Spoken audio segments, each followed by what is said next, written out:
Hi, this is Timmy from MondoCon, and here's next to me Sina. Hello everyone! She's our dear cosplay guest today this MondoCon, so I will ask some questions from her, so stay tuned.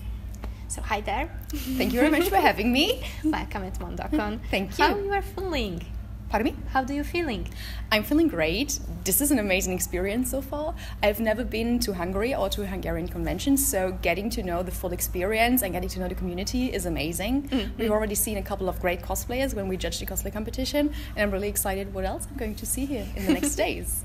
Nice to hearing that. And I saw that you arrived a couple of days before the convention. Yeah. Did you have time to look around Budapest? Yeah, actually we did. We arrived on Wednesday evening, so Wow. we used the entire Thursday and Friday to get to know the city, check out all the sites like the castle and the beautiful old town that you have. We tasted a lot of Hungarian specialties, which was great as well, and just enjoyed our holidays. It was brilliant. You live in a very, very beautiful city here. Thank you so much. But you are from Austria, if I remember right. I'm from Germany, actually. Germany. Yeah. So, sorry. It's fine. The second two is from No, Austria. no worries. We all speak German.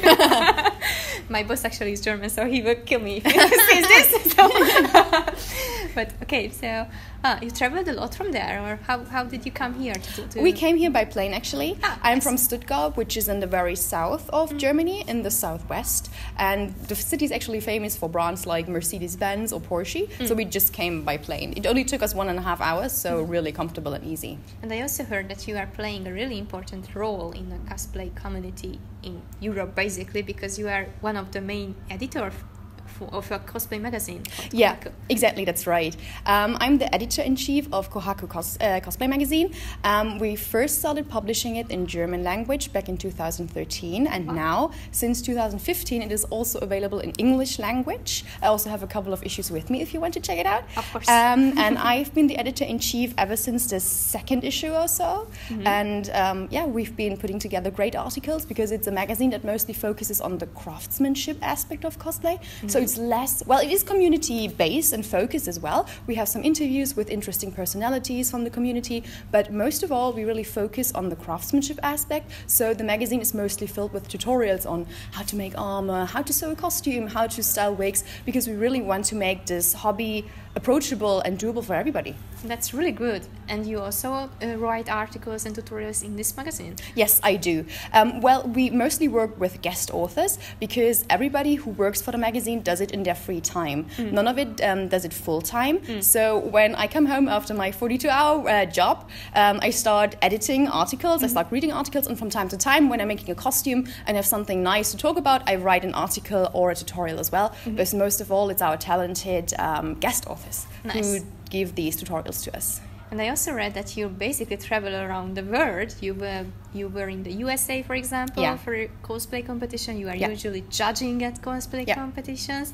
How this happened to you? I started cosplaying, I think I already mentioned it back on the stage. I started cosplaying in 2004, so many years ago. And this December, I'm going to celebrate my 15th cosplay anniversary. Wow. I started when I was 14. So I've been a part of the community for a very long time. Nice. After visiting a lot of German conventions, I became really curious on what different communities were like. And especially back in 2012, when I was really into Western comics, I decided to travel both to the US and to the UK to just get to know the community there. And then I built a network from there. And many people I met there suddenly became new friends who I wanted to see again. So I returned to these different countries. And suddenly I started competing there in these countries. I became a judge there. Things just happened. Nice. Congratulations for that. Thank because you. it's a really good journey. And nice job. And do you still attending, I mean, not just as a judge at competitions, but as a competitor as well? Or it's not your... I used to compete back in the day, but now that I have a full-time job that I have to focus on, I don't really have time to make costumes for competitions. Though I really have to admit that seeing the people on stage really got me thinking, oh, what could I make for a competition? I would love to compete at some point, but I really have an issue with free time because I have my job, I have the magazine at the side, I have a family and a boyfriend I have to look after, and I also have to make costumes. So I don't know if I actually should tackle another competition again. At least not for the moment, but I'm feeling itchy. And what would be your dream cosplay? My dream cosplay? Oh my god, it's a difficult question. I actually made a couple of dream costumes in the past already, like the golden ball gown Belle wears in The Beauty and the Beast. That was one of my dream costumes. I think another costume which I thought about making for ages is Seth Nightlord from Trinity Blood. Trinity Blood has these very detailed costumes, and I've wanted to make this costume for ages, but I always sort of pushed it aside because of the amount of detail and because I lacked skill. But now I know that I can make it. I should tackle it at some point, I guess. We'll see. That's nice. And I also saw that your specialty is basically working with textiles and so on. Yeah. How long did it take for you to learn all the stuff that needs to be for that, to be able to create so detailed and so nice cosplays? Well, actually, I'm still learning. I learned how to work with a sewing machine back in school when I was like 12 years old, but it was just a basic, just like how do you thread a sewing machine, how do you just sew a piece of fabric. And then when I made my first costume when I was 14, my grandmother, who was a seamstress, she showed me the basics. She showed me how to make a basic pattern, but she wasn't very patient with me. So after making the first costume together, she was like, okay, girl, now you make it on your own because I'm too old for this shit. And so I started working on it myself, and it was a lot of trial and error actually, because I never took any sewing classes. It was just trial and error, just looking for tutorials, trying out new patterns, making another pattern over and over and over again until I reached a point at which I am now. It was a lot of trial and error. That's basically it. I'm still learning. Yes, you are totally true about that.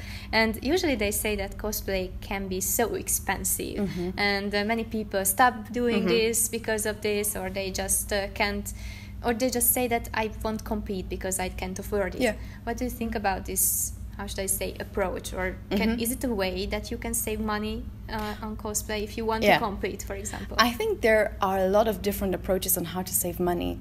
Actually, I really like making good costumes for a very, very cheap price. That's sort of what I'm always aiming for. And I think, well, if you use materials like Warbler, for example, it is kind of difficult, but there is always a lower budget version. And I know that for me as a German person who makes a lot of money in comparison to Hungarian people, I think, I'm speaking from a very high horse, but I think that it is possible to make good costumes for a very cheap price because you can always scavenge things. You can just look around your flat and think, okay, what could I use this piece for? What could I use this bottle for? What could I use this box or cardboard for?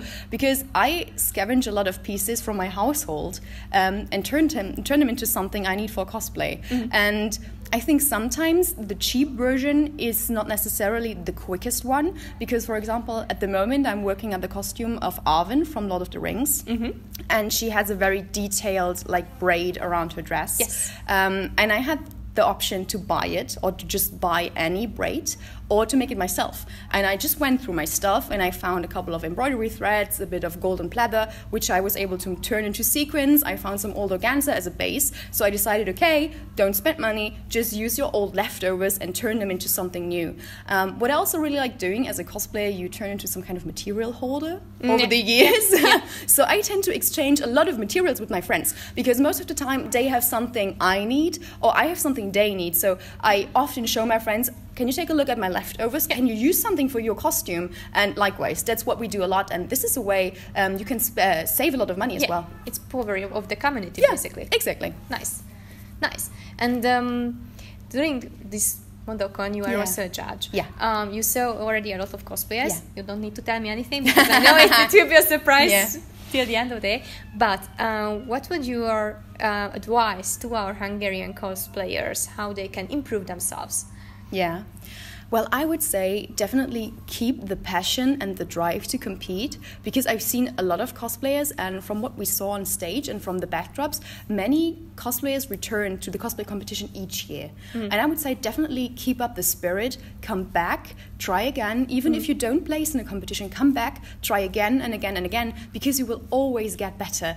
And just seeing people try things out, being brave enough, even though their costumes aren't perfect, they are brave enough to put themselves out there, to go on stage and to just show the fellow community what they have to offer. And I would say, keep that spirit, it's beautiful. I think it's a really good closing note of this interview. So thank you so much for these positive messages. Thank you. Have a nice day for tomorrow too. Thank you. You too. Bye. Bye, guys.